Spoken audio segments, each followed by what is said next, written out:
You know that job you rage quit a while ago?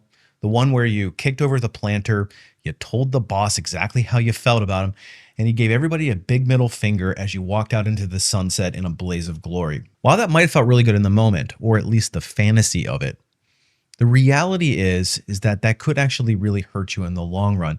Because here's the thing.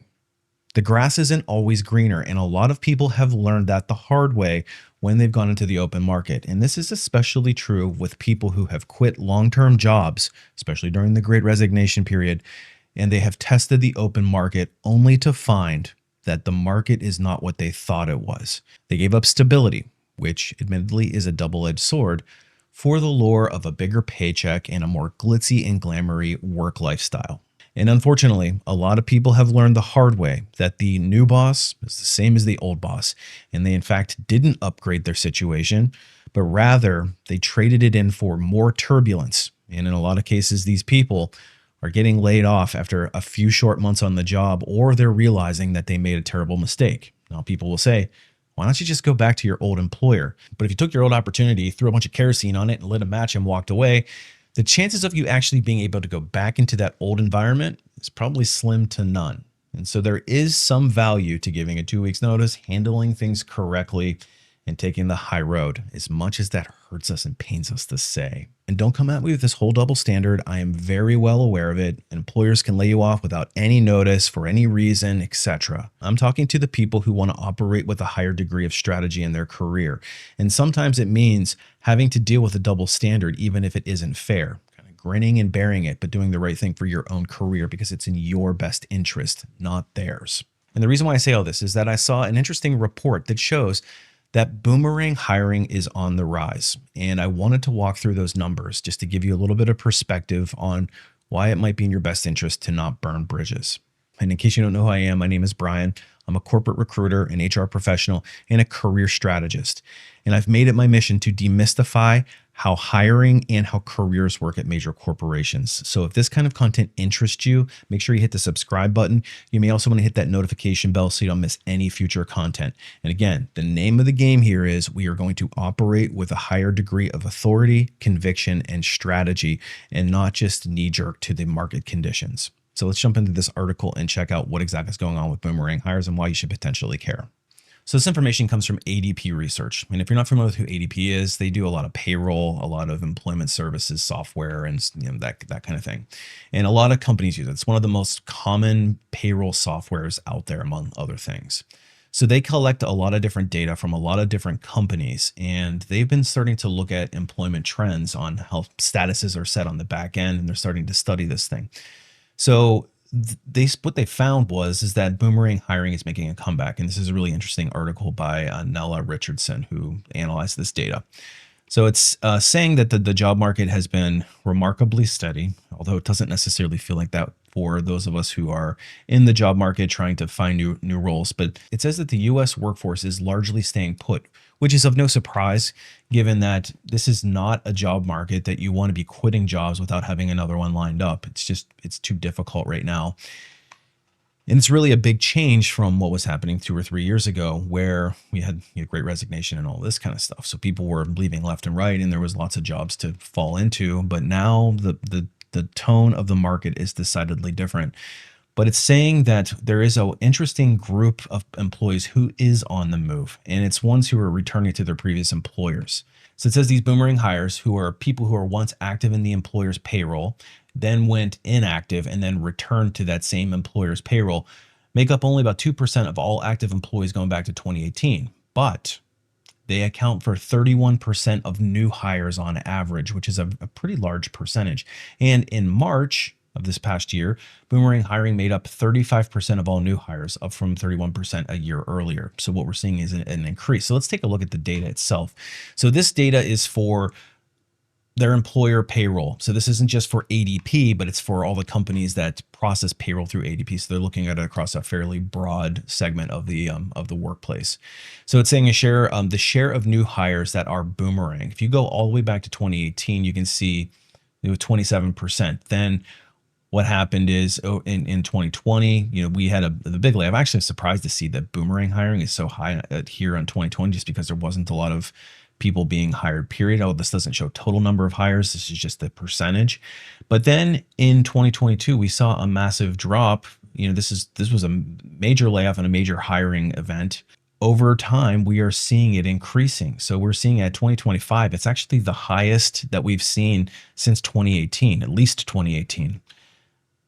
This is telling me that employers are increasingly looking at previous workers as a viable option for their recruiting pools. This means that a lot of people who are leaving the organizations are finding that their previous employer is a viable option to go back to. And this number is increasing pretty steadily since 2022. You can see the increased trend. I'd love to see where this is in 2026 to see if this trend continues.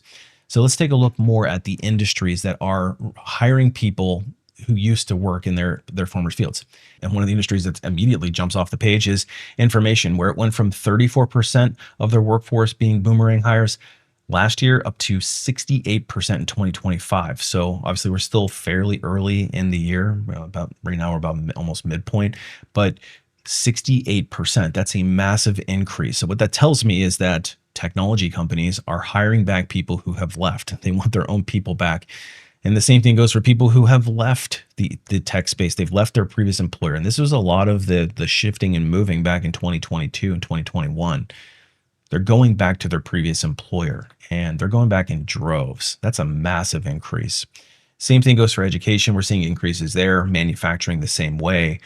Pretty much every industry is showing an increase in the percentages of boomerang hires that make up all new hires. So it's really an interesting trend that we're seeing. In fact, the only one that looks like it's not is this natural resources and mining, which went from 37 down to 36.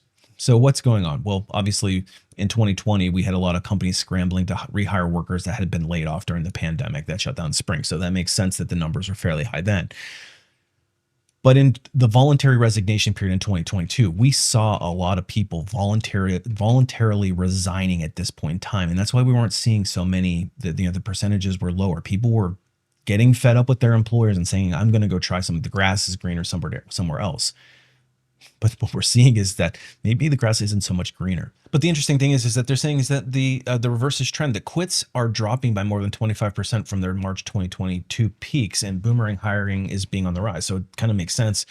People are not quitting nearly as much, and the people who did quit are now trying to go back to their previous employers. So why would an employer want to rehire somebody that either they laid off or who quit? Well, they may have realized that your skill set was actually pretty valuable to them. You're also a familiar face. They know who you are. They have a documented work history with you. There's hopefully some internal equity inside of the company. People know who you are. You've built up relationships, and it's easier to take a risk on somebody that you know versus somebody that you don't know.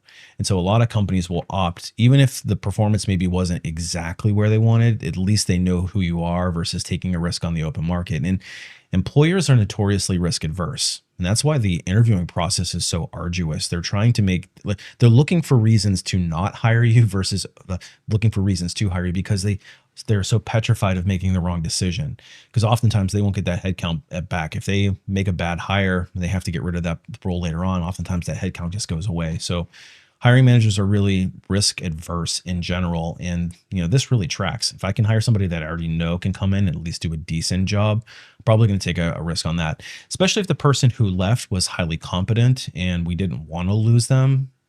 That's a much easier sales pitch to bring them back into the organization. But you're also you're more trained, the company culture. You're going to likely not need as much support to get onboarded and ramped up to your previous level of productivity. So it's almost like a plug and play type of thing. And for an employer, that's a very attractive thing. Training costs are really expensive. And especially when you're trying to onboard somebody into a new division, that's a big hit on the productivity of the group. And, you have to pull a lot of coworkers in to help support you getting up to speed.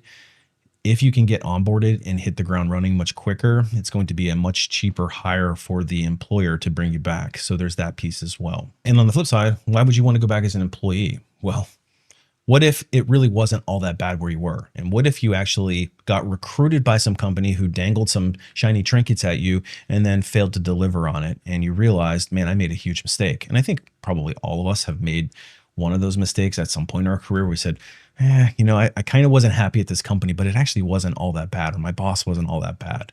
and you kind of look back and say, maybe I should have done that one a little differently. So a lot of people are using that as an opportunity to go back and do it differently. Furthermore, there is some value in knowing the people that you're going to be working for. You know what they're like, you know what the product is. It's a lot easier for you to get up to speed and ramped up, potentially hitting bonuses, potentially being a fully productive and high performing employee much quicker. You know, there's a lot of benefits to going back. Now, from a career coaching perspective, I always recommend when we are considering leaving jobs that we do so with data. There should be a clear and concise reason why we're leaving and what that new opportunity is going to give us that the old opportunity didn't. And if it's strictly just you were tired of this employer, you felt like it wasn't the greatest work environment for you, and you just left for another opportunity that maybe paid you a few bucks more, but it was a lateral, then that's usually not something that I would recommend that you would leave for that other job. But if you left that old employer because there was a lot of toxic stuff there and it was truly not a healthy place for you to work, it might not be in your best interest to go back to that employer. It may just be worth you just continuing to look. But there are some instances where maybe if the conditions changed, or maybe you left some unfinished work back there that you could continue to build a stronger resume for the next job, then maybe it's worth going and looking back at your old employer.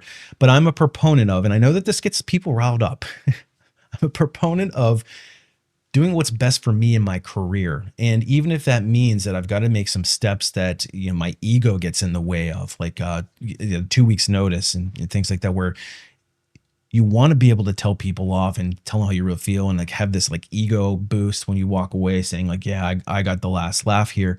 But at the end of the day, if you're burning a bridge that actually hurts you more in the long run, is that really winning anything? And for me, I think that it is more important to maintain a relationship, assuming that it wasn't truly toxic. It's just you kind of outgrew the role or whatever, or you're being blocked.